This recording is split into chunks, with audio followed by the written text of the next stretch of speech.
Bienvenidos a Historias de Noche. Hoy te traigo 4 historias de militares que vivieron el infierno. La guerra nunca termina. Mi nombre es Frank Frost McAllister, y he pasado años intentando borrar las cicatrices que dejó una guerra que nunca fue declarada. Fui parte del ejército estadounidense durante las décadas más frías de la Guerra Fría, cuando cada movimiento en el tablero del mundo podía cambiar el curso de la historia. Nos entrenaron para ser precisos, implacables y, sobre todo, obedientes. Éramos engranajes de una máquina más grande que nosotros, y jamás cuestionábamos hacia dónde nos llevaba. Sin embargo, hay una misión que me persigue como una sombra helada desde aquel día. Fue en el invierno de 1968, cuando la nieve de Groenlandia no era lo único que cubría el suelo, también lo hacían las decisiones crueles y las órdenes inapelables. Nos enviaron a una operación en el extremo norte, cerca de la base aérea de Thule, una instalación clave para el control estratégico y la vigilancia militar. Nos dijeron que nuestra misión era asegurar el territorio para la expansión de la base. No nos explicaron más. No nos importaba. Solo asentimos y preparamos nuestras armas. Al regresar de aquella misión, éramos menos humanos y más máquinas. Habíamos expulsado a familias inuit de sus tierras ancestrales, rompiendo su vínculo milenario con el hielo y el mar. Arrancamos raíces que no entendíamos para cumplir órdenes que ni siquiera cuestionamos. Hombres, mujeres, ancianos y niños miraron nuestro avance con ojos que nunca olvidaré, una mezcla de resignación, miedo y una tristeza tan profunda como el frío polar. Hoy, al recordar lo que la historia llama el conflicto de la base aérea de Thule, no puedo evitar sentir una punzada de vergüenza. En aquel entonces, la compasión no era una opción. No sentíamos nada. Solo cumplíamos. Éramos soldados, no se nos permitía ser humanos. Quizás fue obra del destino lo que ocurrió aquel día. Tal vez era una forma de recordarnos que ninguna misión quedaba impune, que incluso las máquinas más obedientes tienen grietas por donde se filtra la culpa y el remordimiento. Éramos 5 hombres en aquel regreso a la base de Thule. La nieve caía densa y el frío era como cuchillas invisibles, cortándonos la piel bajo el uniforme. Caminábamos en silencio, los rostros ocultos tras máscaras térmicas, atentos al entorno, avanzando con disciplina, uno tras otro. Y entonces, en un simple parpadeo, Murphy, uno de los más jóvenes del grupo, desapareció. «Murphy», grité, deteniéndome en seco. Los demás se giraron, mirándose entre sí con incredulidad. No había señales de lucha, ni un ruido extraño. Simplemente se había esfumado, tragado por la neblina helada. «Debe haberse desorientado», murmuró Simmons, intentando ocultar el nerviosismo en su voz. Durante lo que parecieron horas, buscamos a Murphy entre la nieve, llamándolo una y otra vez. Nuestros gritos se perdían en el viento helado. Pero, por más que lo intentamos, no había rastro alguno. La nieve cubría rápidamente nuestras huellas, como si el hielo mismo intentara borrar nuestra presencia. «No podemos quedarnos aquí», dije finalmente, sintiendo una presión en el pecho que no tenía nada que ver con el frío. «Sigamos». Quizás fue la crueldad que había matado nuestros corazones, pero después de unos minutos más, nos fuimos, dejando atrás una búsqueda sin respuestas. Murphy ya era un recuerdo, una pieza perdida que no retrasaría el funcionamiento de la maquinaria. Al llegar a la base, me dirigí a los superiores. Hice el reporte de un desaparecido con la indiferencia que se esperaba de un soldado entrenado para no sentir. Sabía que no harían nada. Para ellos, éramos piezas fácilmente reemplazables. Murphy sería registrado como desaparecido en acción y su lugar en la formación pronto ocuparía otro rostro anónimo. Esa misma noche, Rodgers, otro de los hombres de mi equipo, comenzó a quejarse de dolores de cabeza insoportables. Temblaba, sus ojos se veían vidriosos, como si estuviera atrapado en una pesadilla. No lograba articular palabras coherentes y su cuerpo parecía desconectado de su mente. A la mañana siguiente, murió. así, de manera abrupta e inexplicable. No hubo ceremonias ni explicaciones. Solo una orden para seguir adelante, para olvidar. Años después, retirado y con demasiados fantasmas en mi memoria, me topé con una noticia médica, una enfermedad rara llamada Creutzfeldt-Jakob, identificada por primera vez en 1966. Afectaba el cerebro, devorándolo como una polilla devora una tela antigua. Era como si el destino nos hubiera condenado a descomponernos desde adentro, como un castigo silencioso por nuestra obediencia ciega. Me quedé pensando en Murphy y Rodgers, en los inuit a los que expulsamos de sus tierras ancestrales, y en nosotros mismos, los soldados convertidos en máquinas sin alma. La guerra no solo destruye cuerpos, destruye conciencias, reduce la humanidad a cenizas frías y esparce una enfermedad más letal que cualquier virus, la indiferencia. Estaba retirado, pero las sombras del pasado no entienden de calendarios ni de jubilaciones. Mis días transcurrían entre silencios y recuerdos, hasta que una llamada interrumpió mi rutina. Era Simmons, uno de los pocos que quedaban de nuestro escuadrón. Su voz, siempre firme y controlada, temblaba al otro lado de la línea. Price está muerto, Frank. Price. Un tipo tranquilo, metódico. Siempre revisaba su rifle 2 veces, sin importar cuán rutinaria fuera la misión. La idea de que su rifle fallara era inconcebible. ¿Qué ocurrió?, pregunté, aunque una parte de mí temía la respuesta. Dicen que fue un fallo del equipo, respondió Simmons con amargura. Que la bala salió mal y se le incrustó en la cabeza. Pero eso no tiene sentido. No para alguien como Price. Un silencio pesado se instaló entre nosotros. No hacía falta decir más. Las máquinas fallan, pero a veces los errores parecen castigos. Y en nuestra línea de trabajo, los errores siempre tenían un precio. Días después, me presenté en el pequeño cementerio militar donde enterrarían a Price. No había familia, ni amigos, solo yo y 2 soldados de ceremonia con sus uniformes impecables. Ni siquiera Simmons había podido venir. La lluvia caía fina y constante, empapando la bandera que cubría el ataúd. Observé en silencio cómo los militares doblaban la bandera y la depositaban con cuidado. El único sonido era el golpeteo de la lluvia y mis propios pensamientos, oscuros y densos. Price estaba solo, incluso en su último viaje. La ceremonia fue breve, casi mecánica. Apenas unos minutos para despedir una vida marcada por la obediencia y la soledad. Cuando el ataúd descendió, algo dentro de mí se quebró. No era por Price, ni por mí, ni siquiera por las atrocidades que habíamos cometido. Lloraba por la terrible soledad que nos devoraba a todos, lenta e implacablemente. Me aferré a la idea de que, en algún lugar de la vasta y fría eternidad, Price no estaría solo. Que Murphy, Rodgers y él se reencontrarían en algún rincón donde las órdenes no existían y donde las máquinas podían, por fin, volver a ser hombres. Pero, ¿y yo? Al mirar la tumba vacía y el cielo gris, supe que aún seguía atrapado en una guerra que no había terminado. Una batalla silenciosa contra los recuerdos, el remordimiento y la certeza de que, incluso en la muerte, todos éramos reemplazables. Di media vuelta y me alejé, dejando atrás otra lápida más. Otro engranaje roto en la máquina de una guerra sin nombre. Un año después de enterrar a Price, me encontraba en mi pequeño apartamento en Wyoming, un lugar tan solitario como yo. Pasaba mis días evitando los recuerdos, sumergiéndome en el silencio o en el zumbido monótono de la televisión. No esperaba nada de la vida, ni la vida esperaba nada de mí. Aquella mañana, el noticiero interrumpió mi rutina con una noticia que hizo que el frío volviera a recorrerme la espina dorsal.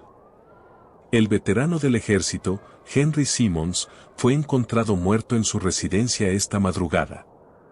El rostro de Simmons apareció en pantalla, el mismo ceño fruncido, el mismo aire severo que no ocultaba un trasfondo de dolor. La noticia continuó, pero las palabras se volvieron un murmullo lejano. La imagen se desvaneció, reemplazada por una niebla oscura de incredulidad y temor. Apagué la televisión, sentí el peso de una premonición que ya conocía y me quedé mirando el vacío. 2 días después, un contacto de mis viejos tiempos me confirmó lo que los medios no dijeron. Frank, esto no fue un asesinato cualquiera. A Simmons le arrancaron la columna vertebral. La voz del otro lado del teléfono se quebraba. Los forenses no pueden explicarlo. No hay cortes precisos, no hay herramientas conocidas que puedan hacer eso. Simplemente, le arrancaron la columna con una fuerza imposible. Un escalofrío me recorrió. Una imagen fugaz de Simmons retorciéndose en el suelo, un grito ahogado en una casa vacía. No era un fallo del equipo, no era una bala perdida. Era algo más oscuro, algo más personal. Como si el destino estuviera cerrando cuentas con una ferocidad salvaje. ¿Y el funeral?, pregunté, intentando controlar el temblor en mi voz. Su último deseo fue ser cremado, respondió mi contacto. Y que sus cenizas fueran esparcidas en un desierto. No dijo cuál. Solo un desierto. Como si quisiera perderse para siempre. Asistí a la cremación. El fuego consumió lo que quedaba de Simmons, carne, hueso y recuerdos. Permanecí allí, inmóvil, mientras el calor me golpeaba el rostro, como si intentara despertarme de una pesadilla eterna. Simmons no había querido un cementerio, una lápida o un lugar donde alguien pudiera recordarlo. Quería desaparecer, volverse polvo en un desierto sin nombre. Una manera de borrar una existencia marcada por el peso de culpas invisibles y monstruos que nos acechaban en la oscuridad. Cuando lancé sus cenizas al viento abrasador del desierto, el polvo se perdió en el horizonte. Por un instante, sentí que él finalmente era libre. Pero la libertad de Simmons solo me dejó a mí más atrapado. El viento soplaba fuerte, como susurros de fantasmas olvidados, y una idea oscura se clavó en mi mente: alguien o algo estaba cazándonos, uno por uno. Murphy desaparecido. Rodgers devorado por una enfermedad desconocida. Price con su propio rifle apuntándole. Y Simmons, víctima de una brutalidad imposible. Me quedé mirando el horizonte desolado. El sol ardía en el cielo sin piedad, pero dentro de mí solo sentía frío. Un frío que venía desde 1968, desde aquella nieve en Groenlandia que cubría pecados que nunca fueron perdonados. Sabía que vendrían por mí. Era solo cuestión de tiempo. Mi nombre es Frank Frost McAllister, y aún estoy aquí, aunque no sé por qué. Las décadas han pasado como un río congelado, lento y cruel, y cada año que transcurre me arrastra más lejos de mi humanidad. A mis espaldas, la Guerra Fría es solo un eco distante, una historia relegada a libros de historia polvorientos y documentales que nadie mira. Pero para mí, nunca terminó. Me quedé atrapado en una misión que no podía olvidar, una condena que nunca me dejó morir. Intenté ponerle fin a mi propia historia 3 veces. La primera, con una pistola que se encasquilló, como si incluso el metal se negara a cumplir mi deseo. La segunda, con una soga que se rompió en el último instante, dejando una marca en mi cuello que aún puedo palpar con los dedos huesudos. La tercera, con una sobredosis que solo me sumió en días de fiebre y delirios. Cada vez que despertaba, me encontraba en el mismo rincón de mi apartamento, con el mismo frío interno, como si una fuerza invisible me obligara a seguir respirando. Ahora soy un anciano. No recuerdo cuántos años tengo. Mi reflejo es una sombra de lo que fui: piel marchita, manos temblorosas, ojos hundidos y apagados. Mis días transcurren en silencio, con un televisor que murmura al fondo y recuerdos que se niegan a desvanecerse. Mis compañeros ya no están, los fantasmas de Murphy, Rodgers, Price y Simmons se han convertido en mi única compañía.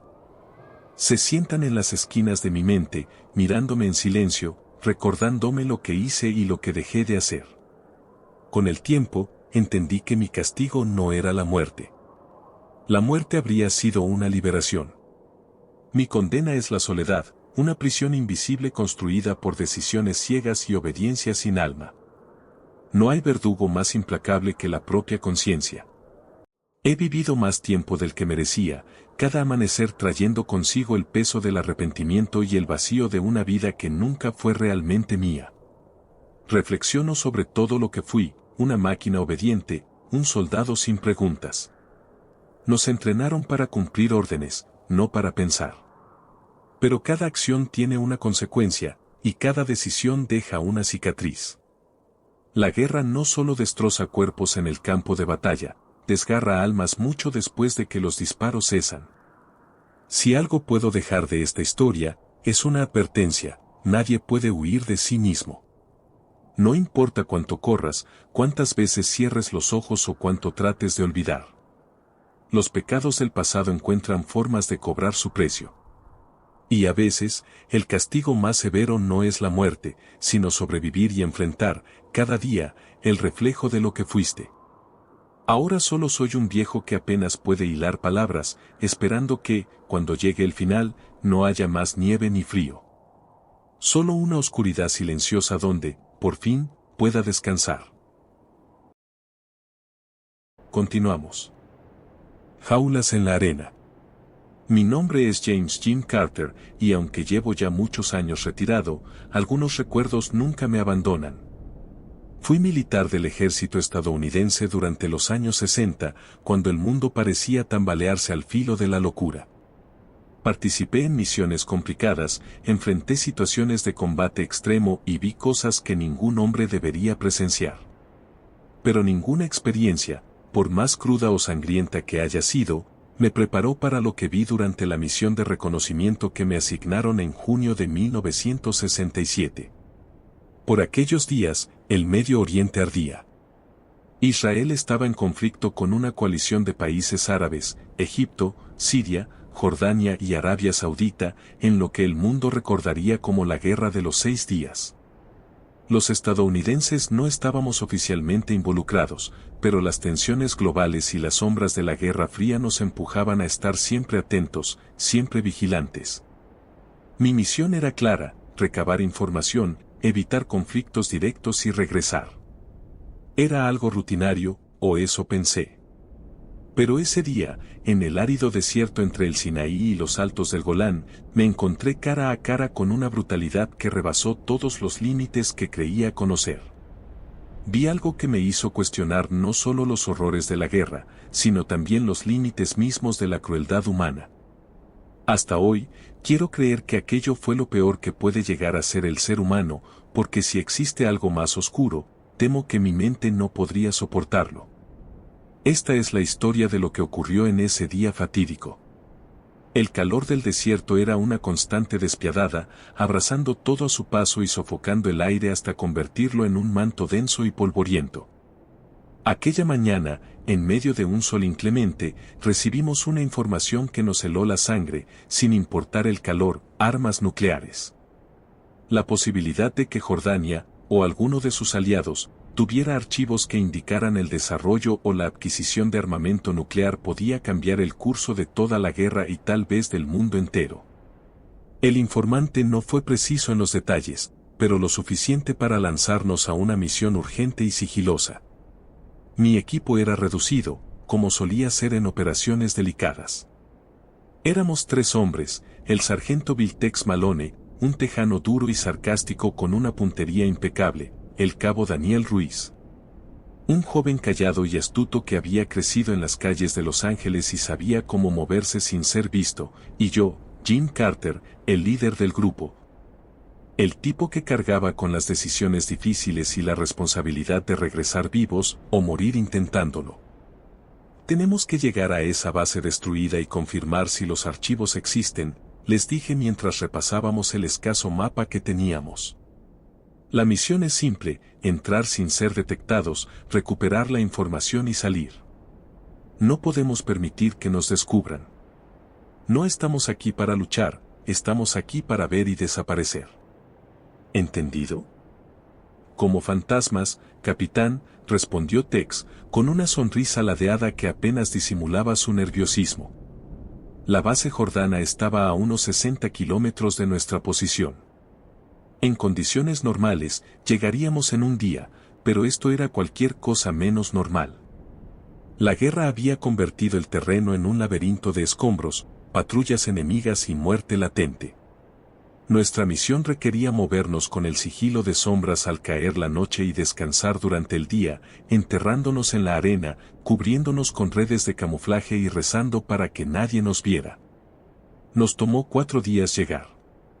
4 días donde cada sonido parecía una amenaza, cada paso podía ser una trampa mortal. A veces veíamos columnas de humo en la distancia y escuchábamos explosiones lejanas, recordándonos que estábamos en el corazón de un infierno en llamas. Nos alimentábamos con raciones secas y bebíamos agua tibia, administrando cada gota como si fuera oro líquido. El cansancio se acumulaba en nuestros cuerpos como una segunda piel, pero nadie se quejaba. Sabíamos que esta misión era demasiado importante. La noche del 4.º día, finalmente divisamos las ruinas de la base Jordana desde una colina arenosa.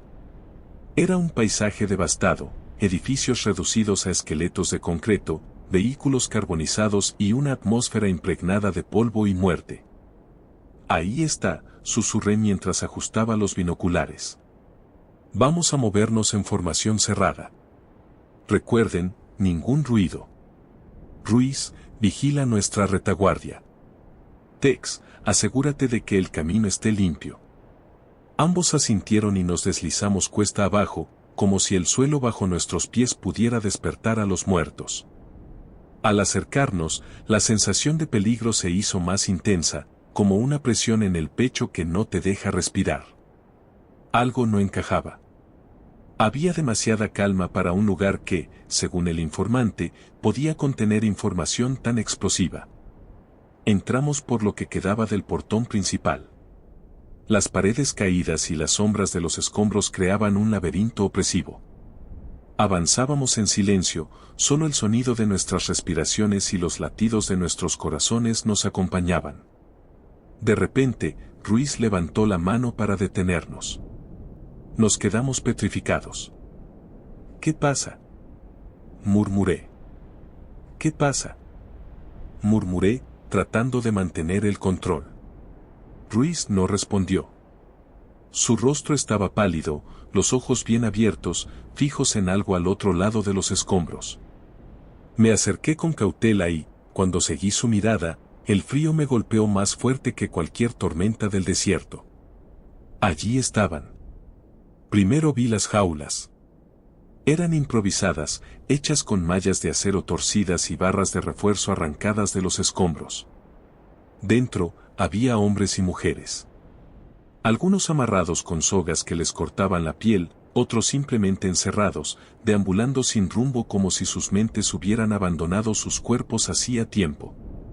Sus ojos estaban vacíos, sin esperanza, pero lo peor no era eso.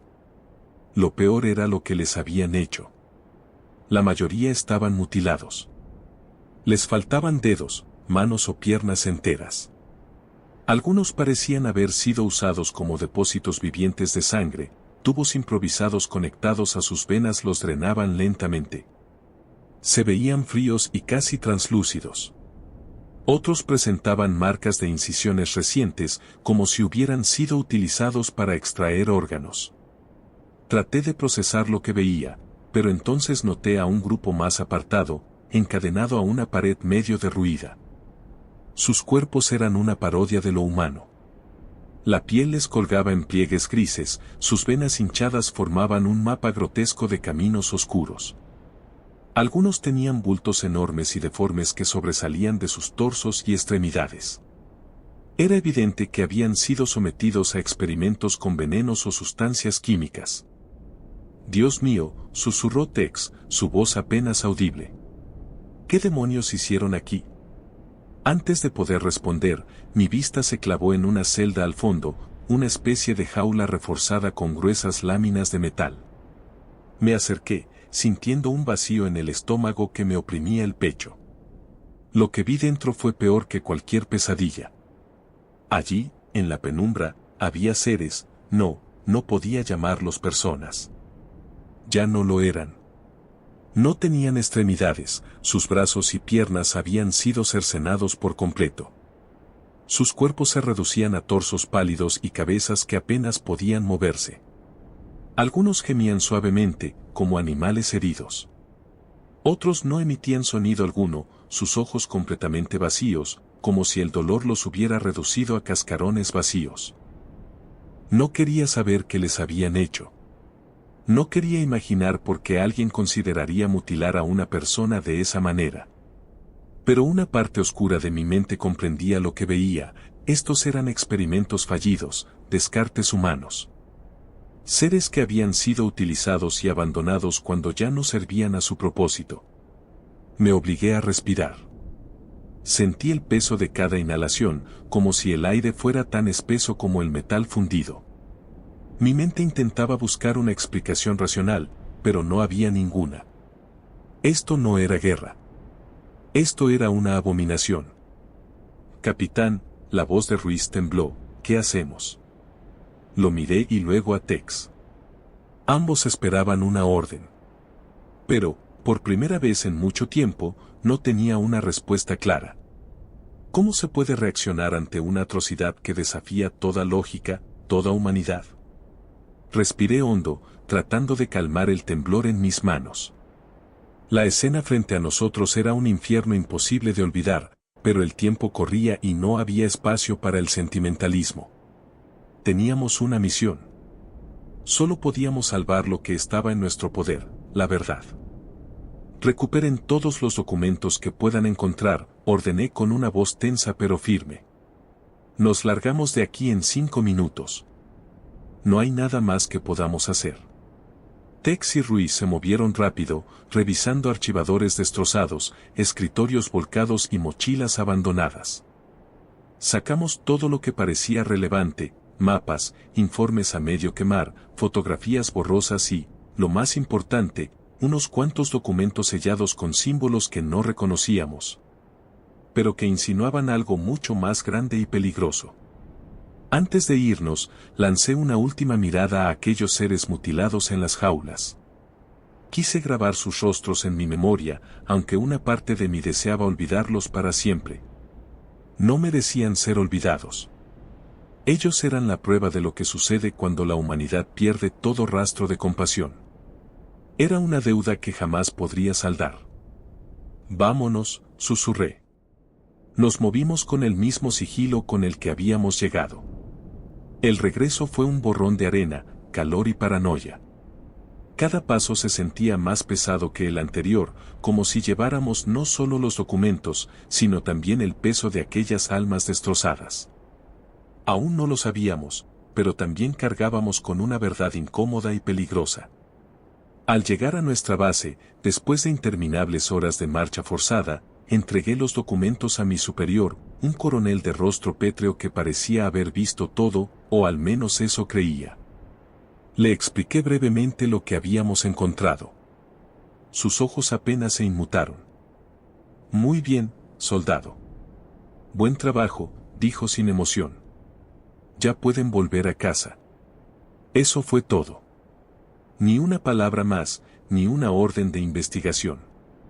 Solo un asentimiento seco y el cierre de una carpeta. Me fui con la amarga sensación de que aquellos documentos se perderían en algún archivo secreto o en un fuego conveniente. Años después, cuando me preparaba para mi retiro, escuché rumores en los pasillos. Mi país había firmado un acuerdo secreto con la nación responsable de aquellos horrores. Un acuerdo de beneficio mutuo. Comercio, armas, información, todo valía en el ajedrez de la política internacional. Aquel pacto había sellado el silencio. Las atrocidades que vimos fueron enterradas bajo una montaña de burocracia y conveniencia diplomática. Comprendí entonces una verdad aún más dura que cualquier batalla. Para los líderes y los países, la guerra no es más que una negociación brutal donde los ciudadanos son piezas prescindibles. Las vidas destrozadas, el sufrimiento y la injusticia se vuelven irrelevantes cuando están en juego intereses mayores. Las alianzas se forjan no con ética, sino con oportunismo y poder. Ese día, entendí que los soldados no solo luchan contra el enemigo en el campo de batalla. También luchamos contra la indiferencia y la crueldad de aquellos que toman decisiones desde despachos lejanos, sin ver nunca el horror que dejan a su paso. A veces, la verdadera guerra no está en el frente. Está en el corazón frío de los gobiernos que deciden quién merece justicia y quién será olvidado. Y aunque mi cuerpo se haya retirado hace años, mi mente aún lucha con esa amarga realidad. Nunca olvidemos a los que sufren en las sombras de los acuerdos. Porque si lo hacemos, la historia se repetirá, y quizá la próxima vez, nadie quedará para contarla. Continuamos. El genocidio y yo. Mi nombre es Alan Hawk Mercer, y aunque he sido mercenario en conflictos donde la muerte es tan común como el polvo bajo las botas, hay recuerdos que ni el tiempo puede enterrar. He recorrido campos de batalla en continentes que parecen olvidados por el mundo, visto a compañeros caer por balas invisibles y granadas que aniquilan escuadras enteras en segundos. La guerra era un negocio y yo, una herramienta bien pagada para hacer el trabajo sucio. Estaba acostumbrado a las reglas implícitas del caos, atacar o ser atacado, moverse o ser un blanco fijo. Sabía calcular posiciones enemigas, sentir el frío aliento de un francotirador antes de que su bala silbara por encima de mi cabeza y anticipar el eco lejano de una explosión segundos antes de que estallara. Todo eso formaba parte de mi realidad, una rutina donde la muerte podía aparecer en cualquier momento sin previo aviso. Pero nada, absolutamente nada, me preparó para lo que ocurrió en Ruanda. Era abril de 1994. Kigali ardía en tensión, una calma tensa justo antes de la tormenta. Nos habían contratado como apoyo estratégico para proteger ciertos puntos de interés, un trabajo estándar para alguien como yo. Pero el 6 de abril, la rutina se rompió. Una noticia llegó como una ráfaga gélida: el avión del presidente Juvenal Habyarimana había sido derribado. Una chispa que encendió una hoguera de odio ancestral.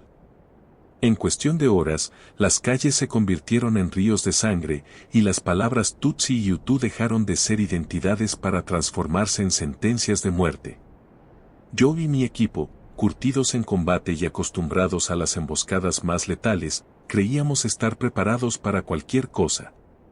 Pero al amanecer del 7 de abril, cuando el sol apenas se asomaba por el horizonte, recibí una transmisión en la radio que aún me persigue. Alan, el perímetro cayó. No queda nadie. Sal de ahí antes de que.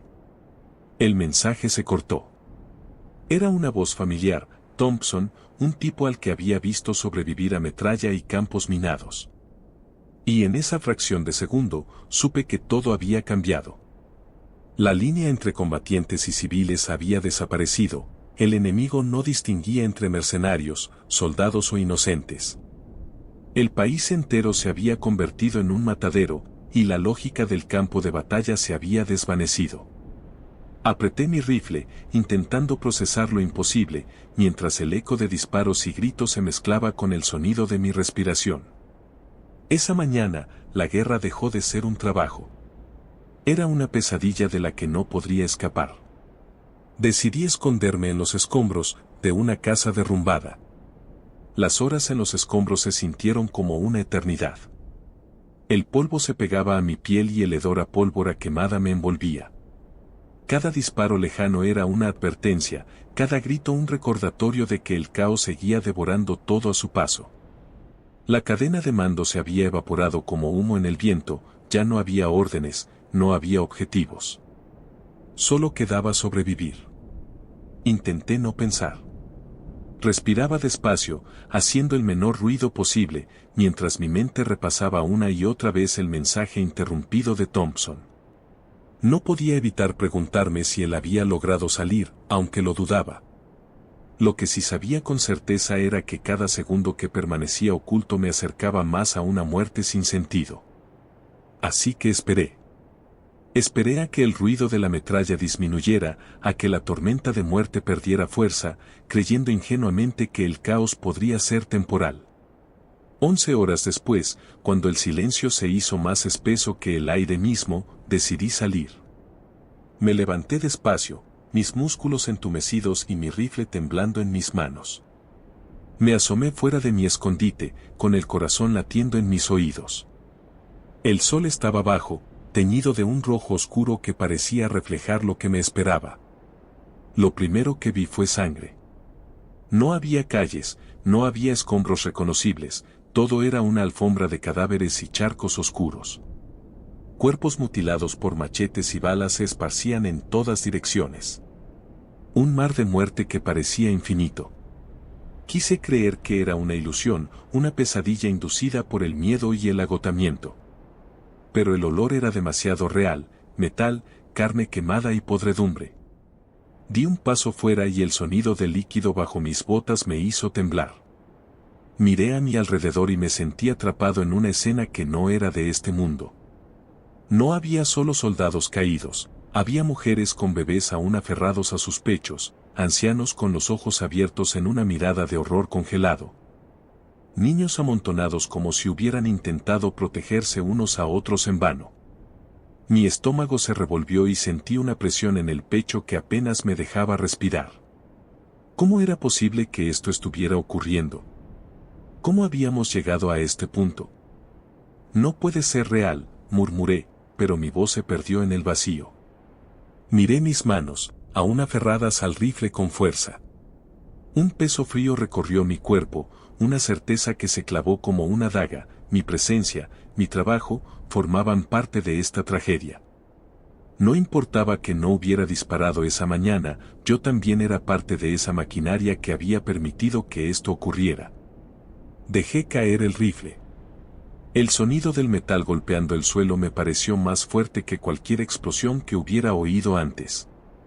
Me quedé mirando el arma por un momento, como si fuera una serpiente venenosa. Luego me di la vuelta y caminé. No sabía hacia dónde, no me importaba. Cada paso me alejaba de ese hombre que había sido, el mercenario, el profesional sin conciencia, la herramienta bien pagada. Ese día, juré que nunca más volvería a tocar un arma. Pero aunque solté el rifle, la culpa y los fantasmas del pasado nunca me soltaron a mí. Llegué a una zona neutral después de caminar durante horas sin rumbo, mi mente vacía y el cuerpo moviéndose por pura inercia. El ruido de las moscas era lo único que rompía el silencio sepulcral de ese lugar maldito. Al final, logré encontrar un puesto improvisado de ayuda humanitaria, donde me recibieron con una mezcla de desconfianza y compasión. Un par de médicos extranjeros atendían a los sobrevivientes, pero en sus miradas también había una derrota que no necesitaba palabras. No hablé con nadie. No habría sabido qué decir. Me monté en un transporte que evacuaba a extranjeros y contratistas, y dejé Ruanda sin mirar atrás. No recuerdo mucho del viaje, solo un vacío helado en el pecho y un zumbido constante en mi cabeza, como si mi mente intentara protegerme de los recuerdos. Cuando llegué a mi país, nada había cambiado. Las calles seguían llenas de personas apresuradas, los cafés estaban repletos, y el mundo seguía girando como si en otro rincón del planeta no se hubieran apagado 800.000 vidas en cuestión de semanas. 800.000, ese número se quedó clavado en mi memoria como una marca indeleble, un recordatorio constante de lo que había presenciado y de lo que, de alguna forma, había permitido. Quienes me contrataron nunca me buscaron. Para ellos, el conflicto había sido solo otra operación fallida, otra anotación en un informe olvidado en algún cajón polvoriento. Ni vencedores ni vencidos.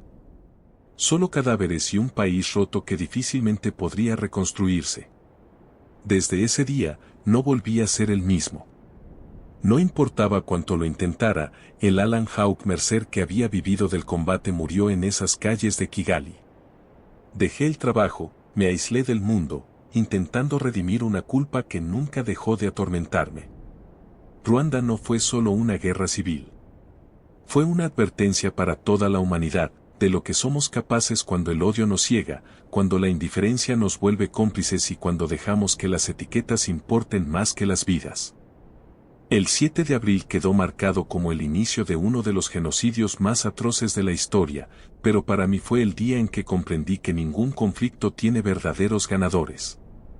En la guerra, todos perdemos algo, incluso si logramos sobrevivir. A veces, en las noches más oscuras, los fantasmas de esos días vuelven a visitarme. Miro mis manos vacías, las mismas que una vez sostuvieron un rifle, y me pregunto si algún día podré perdonarme. Tal vez no. Tal vez ese es el precio que debo pagar por haber sido parte de esa maquinaria de destrucción. Pero si algo aprendí de Ruanda, es que nunca debemos olvidar. Porque solo recordando, podemos asegurarnos de que el polvo bajo las botas nunca vuelva a teñirse con tanta sangre inocente. Continuamos. Habitante de la carne. Me llamo Darío Galván, aunque para la mayoría de las personas que alguna vez oyeron mi nombre, ya estoy muerto. Soy un soldado sin bandera, un espectro especializado en una sola cosa, el asesinato. Mi trabajo no tiene preguntas, solo objetivos. No importa si son hombres poderosos, capos del narcotráfico o simples civiles, al final, todos sangran igual. He aprendido a esperar, a fundirme con el paisaje, a desaparecer en los rincones donde otros no miran. Hay quienes no soportarían los días enteros de paciencia, el hambre, el frío, la soledad. Yo, en cambio, florezco en la penumbra. Las emociones son para otros. La empatía es un lujo que nunca me he permitido. He ejecutado órdenes que han cambiado el curso de guerras y otras que no han significado nada para nadie. Pero eso no me importa. La vida y la muerte son meras transacciones para mí, un pulso que se detiene cuando el dedo presiona el gatillo. Sin preguntas, sin arrepentimientos. Hasta ahora. El trabajo parecía rutinario, uno más de los encargos que he llevado a cabo sin vacilar. El objetivo, un líder político de Etiopía cuya muerte, según mis superiores, desencadenaría un efecto dominó en la región de Ogaden. Habría guerra, caos, cambios en el equilibrio de poder. Pero, como siempre, eso no era mi problema. No me interesaban los por qué o los que pasará después. Mi único deber era asegurarme de que no saliera vivo del día. Camuflado en un terreno rocoso y árido, con el sol abrasador de Etiopía golpeándome la espalda, ajusté el visor de mi rifle de francotirador. Mi objetivo apareció al fin, como esperaba, dentro de un vehículo blindado acompañado por lo que parecían ser guardaespaldas. Todo iba según el plan. Apunté, controlando mi respiración. Un disparo. Eso era todo lo que necesitaba. Lo tenía en la mira. El tiempo pareció detenerse mientras presionaba el gatillo. El disparo resonó. Pero no acerté. Vi como uno de sus acompañantes, un hombre corpulento y uniformado, caía. La bala lo había alcanzado en la cabeza, y el impacto fue brutal, como siempre. La sangre manchó las ventanas del vehículo. Pero lo que ocurrió después fue diferente. Del cuello cercenado del hombre no brotaron solo sangre y tejidos, como debería. Una criatura, larga y retorcida como un gusano grotesco, emergió de la herida. Era negra, viscosa, con una textura extrañamente brillante que reflejaba la luz del sol. Por un momento, juré que me miraba, aunque no tenía ojos. Mi mano tembló, algo que no había pasado en años. Intenté reaccionar, tomar control, pero el caos ya se había desatado. Los guardias comenzaron a disparar al aire, no como si estuvieran buscando a un francotirador, sino como si intentaran repeler algo invisible. El líder, mi verdadero objetivo, salió del vehículo, aparentemente ileso, mientras gritaba algo en un idioma que no entendí. Pero lo más extraño fue lo que sucedió a continuación. El gusano, esa cosa que había salido del hombre muerto, se retorció frenéticamente y se deslizó hacia él, trepando por su pierna como si lo buscara. El gusano se deslizó con rapidez inquietante, retorciéndose como si tuviera voluntad propia, hasta alcanzar la pierna del líder. Lo vi ascender por su cuerpo y, en un acto que desbordaba todo entendimiento, la criatura entró por su boca. Él no opuso resistencia. No gritó ni luchó, simplemente abrió los labios como si lo estuviera esperando, como si aquello fuera un ritual. En ese momento supe que debía irme. Cuando fallas un disparo, lo primero que haces es desaparecer. Permanecer un segundo más en el lugar equivale a sellar tu sentencia de muerte. Los segundos que gasté observando aquel horror ya eran demasiado. Rápidamente desmonté el rifle y recogí todo rastro de mi presencia. Mi mochila estaba lista, cada movimiento era automático, guiado por años de instinto. Mientras me deslizaba fuera del terreno, alejándome hacia un punto de extracción previamente planeado, sentí una opresión en el pecho que no tenía nada que ver con la prisa. Aquello que vi no podía explicarse, no encajaba en el mundo que conocía. Pero no era el momento de pensar en eso.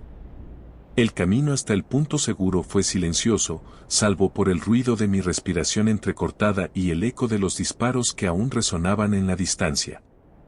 Sabía que el líder, o lo que fuera que ahora habitaba su cuerpo, enviaría hombres tras de mí. Esa era la regla. Pero la urgencia de escapar no era solo por ellos. Había algo más grande que el miedo físico, una sensación de que algo mucho más peligroso acababa de ser desatado. Al llegar a un lugar seguro, reporté la misión como fallida. La respuesta fue fría, casi indiferente. Al parecer, el conflicto en Ogaden ya había comenzado, y la muerte del líder había perdido su relevancia en el esquema político. Mis superiores no hicieron preguntas. Para ellos, el fallo era solo una anomalía en una operación que, de cualquier forma, ya había cumplido su propósito. Pero para mí, no era tan simple. Esa noche, mientras esperaba el transporte que me sacaría del país, reflexioné sobre lo que había visto. Todo en mi vida había estado basado en certezas, en el control, en la precisión de mis disparos, en la simplicidad del trabajo. Pero esto era un recordatorio brutal de lo poco que realmente sabía. Siempre he creído que el mundo se divide en lo que podemos ver y lo que podemos controlar. Sin embargo, ¿qué pasa con aquello que existe más allá de nuestra comprensión? Durante años, fui una herramienta de destrucción, alguien que nunca cuestionó lo que estaba haciendo. Pero esa criatura, ese líder, esa escena absurda y aterradora, me hizo sentir como un intruso en un universo lleno de cosas que no entendemos y que probablemente nunca entenderemos. Quizá no deberíamos buscar explicaciones para todo. Quizá hay cosas que están mejor enterradas en las sombras. Pero ahora sé que el mundo no es solo un tablero de ajedrez donde los jugadores movemos las piezas. Hay algo más allá de los límites de nuestra visión, algo que observa, espera y, a veces, actúa. Mientras me alejaba de Etiopía en un avión oscuro, con el rugido de los motores ahogando mis pensamientos, supe que nunca olvidaría aquel disparo fallido. No solo porque había roto mi récord de perfección, sino porque me había mostrado algo más profundo, una grieta en la realidad, un vistazo al caos que subyace bajo la superficie ordenada que creemos conocer.